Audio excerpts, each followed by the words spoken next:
Cheers, Rob Temple for Boxing Social. Delighted to be joined as always by the Haymaker, David Haye. We're here at the O2 after Daniel Dubois' TKO of Nathan Gorman. David, talk to me about the fight. I thought it was fantastic. I like the fact that you had two young fighters willing to put their undefeated records on the line in a genuine 50-50 fight. It's something that rarely happens in today's game, but occasionally you get it. And tonight I was fortunate enough to be ringside to see it live, and it was an absolute barnstormer. Both fighters put it all on the line. Both fighters gave their best, and you know, Dubois was the man to come out victorious. You know, he took a few shots in the process, but you know, he seemed like he was a level above the whole way through the fight. You know, he seemed physically stronger. He seemed the guy to be throwing the more quality shots. Gorman was catching him with some nice cheeky left hook counters, but I think he needed a little bit more than that. He needed to put a right hand at the end of those left hooks to get some real success there. But it was a learning fight for both, and I think Dubois has proven now that you know he's ready to move onwards and uppers. Both men came out and started throwing bombs from the opening bell. Do you think part of that is a little bit of inexperience, both so early in their career? No, yes and no. I think, you know, regardless of where they are at their careers, they're both fighters who want to put their mark on the first and second rounds. They want to establish themselves. They know how much is riding on it. They don't want to be the one taking the big shots in the early rounds. And Dubois was really looking for that. Maybe a little too much. You're right. Maybe a little bit too much. He was looking for the right hand in the first couple of rounds. He was missing coming over the top and getting countered with Gorman's left hook. But he was able to take the left hook, and he knew that double jab right hand, which he missed 5 or 6 times prior to the knockout shot. He knew it was going to come at some stage, and he was right.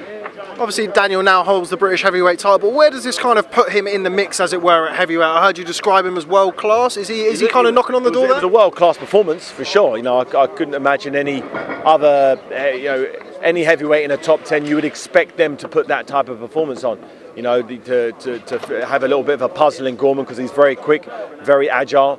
And he figured him out and got him out of there. That's what you expect a world-class fighter to do. Someone who was domestic class, they would have been back and forth for 12 rounds. This wasn't the case. He found a way to close the show early, and I like that. You know, I'm a big puncher myself.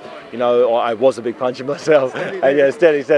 And I know that's the type of performance I would want to have. When I had the all-British clash against Enzo Macronelli, that's what I did. I got a knockout. I went there in this very arena. I went there and let the bombs fly, and that's what you want: a clear, concise stoppage victory. And that's what Gorman got. But I think Gorman received and Dubois dished out, and I'm looking forward to seeing where they take him from here. You know, I heard people talking about maybe Joyce. That would be you know, these two fighters. Whether that will happen or not, I don't know. I think that would be a great fight. You know, that's another 50-50 fight, and you got a young guy in Dubois, and a very experienced amateur champion in Joyce, and you know, the future looks really bright for both Joyce and Dubois. Let's just touch a bit further on Joyce. Obviously, somebody you know very, very well from your time of working with Joe. First and foremost, scorecards, general consensus, a little bit wide at ringside. How did you see the fight? You know, if you incorporate the 2 points he had deducted, the point deducted. You know, I'd probably have it 3 or 4 rounds for Joyce. Some of the rounds were quite close. You know, Joyce was moving forward. He was putting the pressure on, but the cleanest shots seemed to come from Jennings, but they were too far and few between. So when you're fighting in someone else's home turf, you got to do a little bit more than sort of pot shot. You got to really nail him and hurt him, which he did. He hurt Joyce with a body shot early doors, and it was just a very good testing fight for Joe, a fight that he really needed, and a fight that will propel him in the world rankings, in terms of not only the physical rankings, but in terms of when he does step up at a level, he's already gone up there. You know, Jennings was far better than anyone he's fought up until this point, and I think it's going to stand him in good stead moving forward with whoever he fights next. Final word on tonight's action.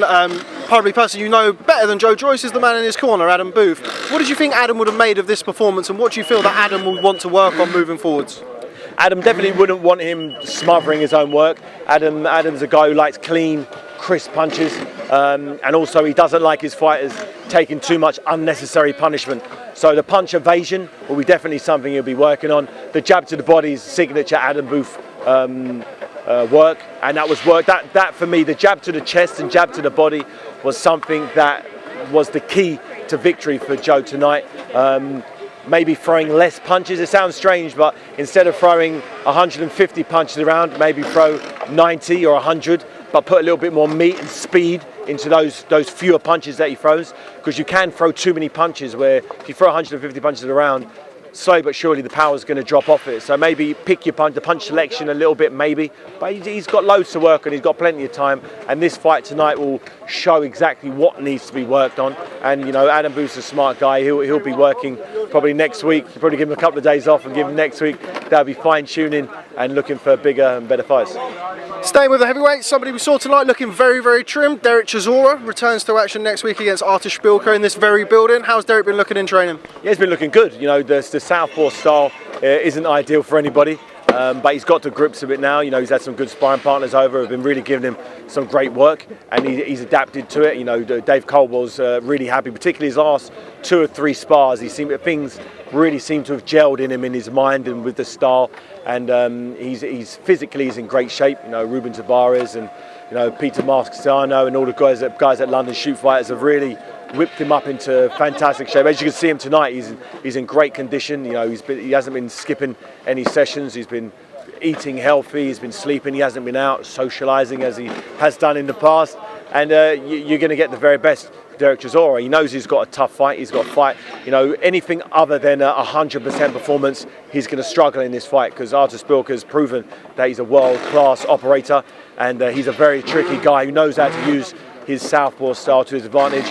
But there's a big carrot for Dereck, you know, if he can get through this fight, which is going to be tough, but if he can get through this fight, which I believe he can, he's got a potential big fight against Joseph Parker, which I think both of their styles will gel. I was talking to Joseph Parker in Las Vegas for the Fury Schwartz fight, and he said, you know, let's make this fight happen next. You know, let's do this. He wants to fight. He knows, you know, Chisora isn't going to run around. He's going to come and have a fight, and that'll work for Joseph Parker. So it's a great fight, but you know, you can't look too far into the future. Dereck's got himself a tough fight, which I think it'll be an action-packed fight from the start. You know, Szpilka's sharp shooting southpaw, you know, big heart, and you know, Dereck's going to have to really dig deep in this one. It's not going to be fun, it's not going to be nice, but he's going to need to use his superior size and natural strength and grind Szpilka down.